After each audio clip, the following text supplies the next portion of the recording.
KT है। अब chiral carbons की हम पॉइंट ग्रुप्स कैसे निकालते हैं? तो ये सिमेट्री का टोटल पार्ट है। कुछ लोगों को समझ में आ सकता है, कुछ लोगों को नहीं आएगा, तो कोई बात नहीं, इसके लिए कोशिश की जा रही है। थोड़ा सा टेढ़ा है सिमेट्री, लेकिन अगर आप बेसिक चीजें अगर जानने की कोशिश करेंगे तो सब कुछ सही हो जाएगा। जैसे अभी स्टार्टिंग में ही किसी ने अभी plane of symmetry, centre of inversion और इन सब का नाम लिया, तो जो भी हमारे सिमेट्री एलिमेंट्स हैं, यहाँ पे जो सिमेट्री एलिमेंट्स है, one is the axis of symmetry और line of symmetry, second is the plane of symmetry, third is the centre of inversion, it is represented by I या centre of symmetry, last one is the identity, it is represented by E और I. ई और आई से भी represent इसको करते हैं। तो जब भी कायरल मॉलिक्यूल्स का हम जो पॉइंट ग्रुप निकालते हैं, तो इसमें जो फर्स्ट है हमारा group C1 is the identity, the group CN and axis CN and identity E। थोड़ा सा इसको क्लियर करते हैं, और क्योंकि सिमेट्री पढ़ना है तो दूसरे तरह से इसको हैंडल किया जाए।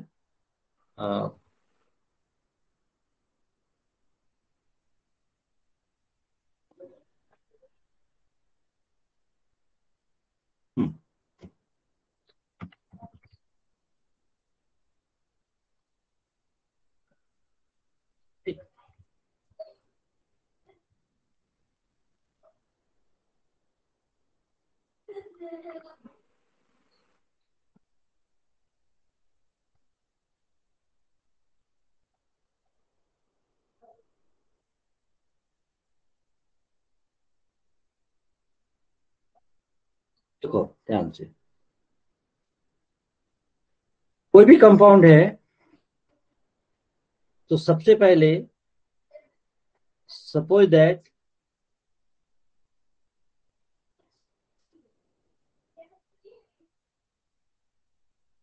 कि BF3 से बेहतर है कि आपको H2O ही ले चलें।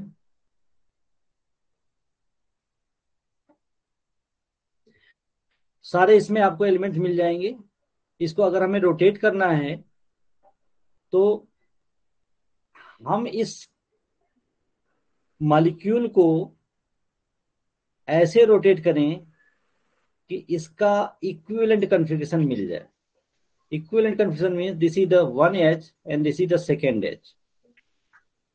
हम इसको कितना रोटेट करें कि हमारा यहाँ पे जो सेकेंड मॉलिक्यूल आ जाए और यहाँ पे फर्स्ट हाइड्रोजन आ जाए।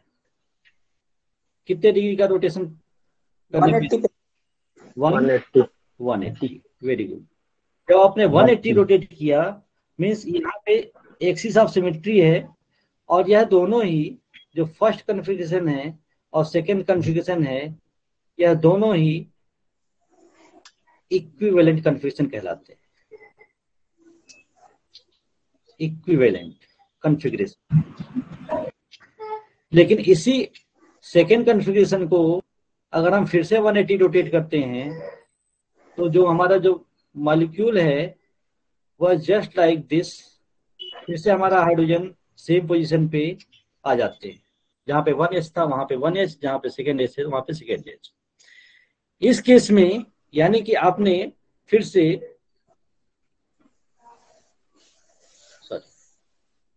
इसको आपने फिर से रोटेट किया है, यानी कि एक्सिस ऑफ सिमेट्री दिखाई है 180।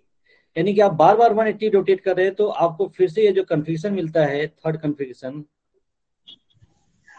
यह जो दोनों है means first and third configuration are identical, and this is the first and second configuration are equivalent to each other।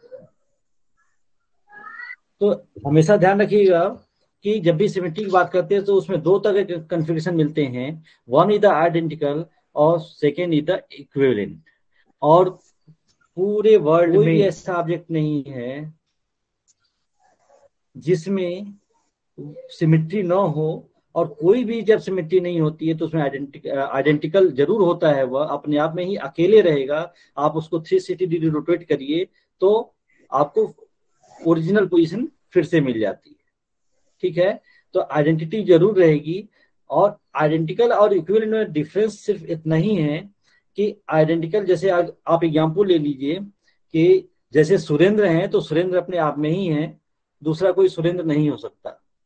ठीक है, अक्षय है तो अक्षय अकेले है, दूसरा कोई अक्षय नहीं हो सकता।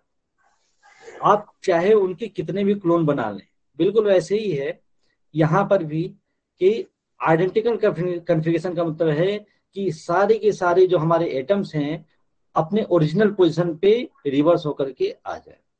इसलिए फर्स्ट और थर्ड जो कन्फिगरेशन है वो हमारा आइडेंटिकल कन्फिगरेशन है, और फर्स्ट और सेकेंड में इक्विवेलेंट है क्योंकि पोजीशन चेंज हो रही है। खैर, अब यहाँ पे हम बात करते हैं कि जो सी है इसको हम एन से, सी एन रिप्रेजेंट कर, यहाँ पे एन जो हमारा होता है ये सब स्क्रिप्ट फॉर्म में लिखते हैं, और जो एन की वैल्यू है वह 360 degree upon theta, and here theta is the degree of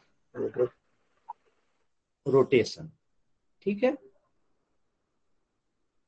degree of rotation, जितना डिग्री से आपने रोटेट किया है ऑब्जेक्ट को या कंपाउंड को, उस एंगल से आप इसको क्या करते हैं, डिवाइड कर देते हैं।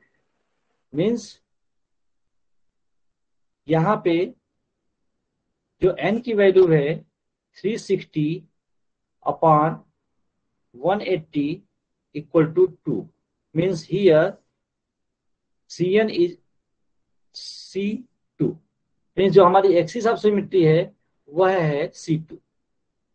ठीक है, sorry, here this is the C2। थोड़ी लिखने में प्रॉब्लम हो रही है। ये जो हमारा प्रॉपर वे में C2 है। अब ये इसके थोड़े और आगे बढ़े तो एक्सिस ऑफ सिमेट्री मिली। सेकेंड अभी हमने बात की थी प्लेन ऑफ सिमेट्री की, तो अब इसमें प्लेन ऑफ सिमेट्री है या नहीं। तो प्लेन ऑफ सिमेट्री में भी आपके दो तरह की सिमेट्री होती है। कौन कौन सी? प्लेन ऑफ सिमेट्री में दो तरह के प्लेन होते हैं। वन इज द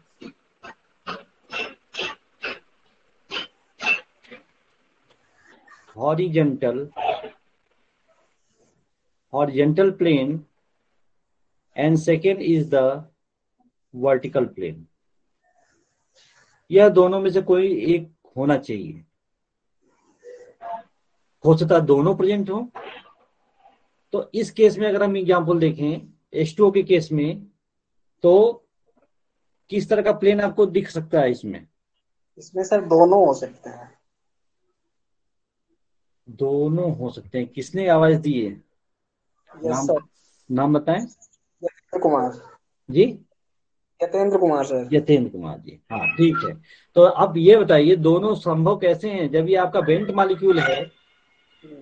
ठीक है, बेंट मॉलिक्यूल है और हाइड्रोजन का अलग अलग साइज होगा, ऑक्सीजन का जी अलग साइज होगा।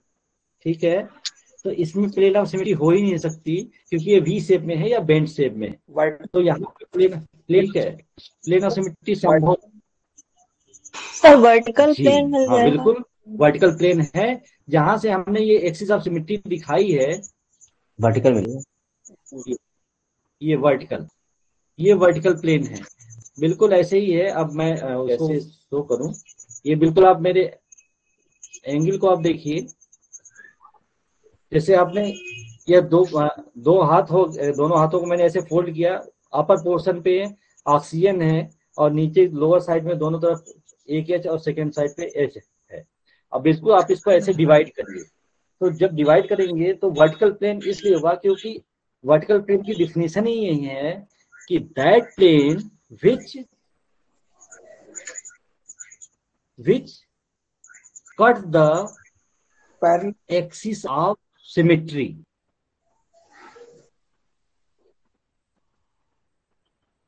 Cut the vertically symmetry. ठीक है, वर्टिकली कट करना चाहिए एक्सिस ऑफ सिमेट्री को। अगर इसमें एक्सिस ऑफ सिमेट्री है, और इसी एक्सिस ऑफ सिमेट्री को हाईएस्ट ऑर्डर एक्सिस भी कहते हैं। ठीक है, तो यहाँ पे H2O के केस में वर्टिकल प्लेन है, और ये जो वर्टिकल प्लेन है, तो वर्टिकल प्लेन होने के नाते अब जो हमारा जो कन्फिगरेशन होगा, इस वर्टिकल प्लेन होने के नाते हम यहाँ पे V लगाएंगे, तो ये C2V हो गया। ठीक है, तो अब इस H2O मॉलिक्यूल का जो पॉइंट ग्रुप है वह है C2V, या जो सिमेट्री है वो C2V हम कहते हैं। तो ये एक बेसिक रूल है जो हमने H2O जो सबसे आसान एग्जाम्पल है उसको लिया, और इससे बेहतर और आसान एग्जाम्पल नहीं है को बेसिक चीज समझने के लिए सिमेट्री के बारे में।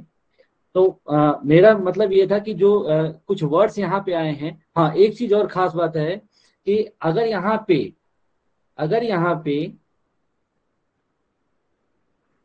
हॉरिजॉन्टल प्लेन होता, जैसे कि BF3 मॉलिक्यूल हमारा है एक प्लेन में ही, तीनों फ्लोरीन हमारे ट्रायंगल में है और बोरान सभी एक प्लेन में है, तो यहाँ पे हॉरिजॉन्टल प्लेन है, और हॉरिजॉन्टल प्लेन है, साथ ही साथ उसमें वर्टिकल प्लेन भी होंगे, और वर्टिकल प्लेन हमारे उतने ही होते हैं जितने की n की वैल्यू होती है। मीन्स यहाँ पे अगर H2O के केस में देखें तो वर्टिकल प्लेन कितने भी लेंगे तो आपको बहुत सोचने की जरूरत नहीं है। अगर नहीं निकाल पाते हैं तो आप आंख बंद करके ये कहिए कि जब यहाँ पे C2V है तो यहाँ पे 2 वर्टिकल प्लेन होंगे ही होंगे। क्यों?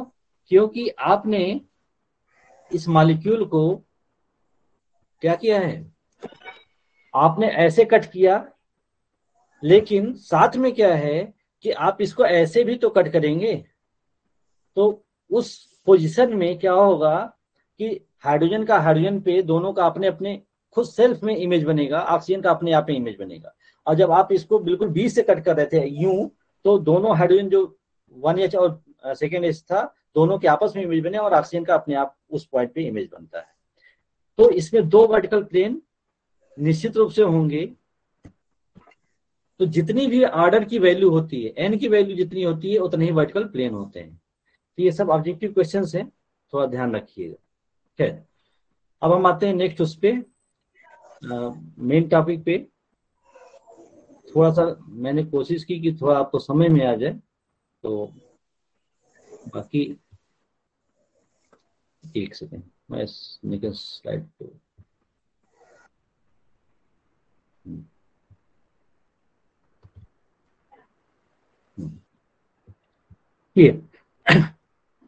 तो यहाँ पे जो Cn है, अब आपको पता चल गया कि n की वैल्यू क्या होती है, और dn वर्ड आया हुआ है। तो इस dn के लिए याद रखिएगा कि जैसे मैंने H2O के लिए कहा था, वैसे ही BF3 की अगर हम बात करते हैं तो BF3 में जो हमारा स्ट्रक्चर है वो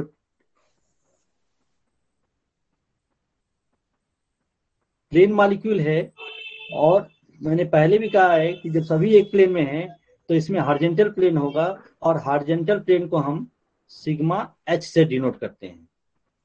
और जो हमारा जो सिग्मा H है, तो इस केस में जो हमारा हाईएस्ट ऑर्डर एक्सिस है वह C3 है। कैसे है? क्योंकि इस बोरान, इस FBB यहाँ पे जो एंगल होगा वो कितना है? 120 होगा सर। 120 होगा। तो जब 120 है तो 360 divided by 120 we get 3, means this is the C3, but यहाँ पे हॉरिजॉन्टल प्लेन प्रेजेंट है। तो जब कभी भी हॉरिजॉन्टल प्लेन किसी भी मॉलिक्यूल में प्रेजेंट होता है, उस केस में यह जो हमारा जो C3 है, यह C है, वह डी में कन्वर्ट हो जाता है, D3 हो जाएगा। याद रखिएगा, जब कभी भी horizontal planes sigma H present perpendicular to, means सीधे सीधे आप बात करो कि plane perpendicular to highest order of axis is present, then this Cn converted into Dn। ठीक है, तो जो हमारा जो ये ग्रुप Dn लिखा हुआ है वो यहां से जनरेट है। और इस BF3 की अगर हम बात करते हैं तो इस BF3 में आप ध्यान दीजिएगा, तो जो अगर सिग्मा एच आता है तो यह तो Cn हमारा Dn में कन्वर्ट हो ही गया, साथ ही साथ हॉरिजॉन्टल प्लेन होने के नाते हम H लगा देते हैं। वर्टिकल प्लेन यहां पर भी मिलेगा, 3 वर्टिकल प्लेन मिलेंगे। अब वो इस स्क्रीन पे समझाना मुश्किल है, तो हाथ से या किसी ऑब्जेक्ट को दिखा करके ही बताया जा सकता है। खैर, तो यह Cn Dn में चेंज हुआ, C3 D3 में चेंज हुआ, और H सिर्फ इसलिए लगाया गया है कि वो हॉरिजॉन्टल प्लेन में प्रेजेंट है। तो जो BF3 का जो हमारा पॉइंट ग्रुप है वो D3H होगा।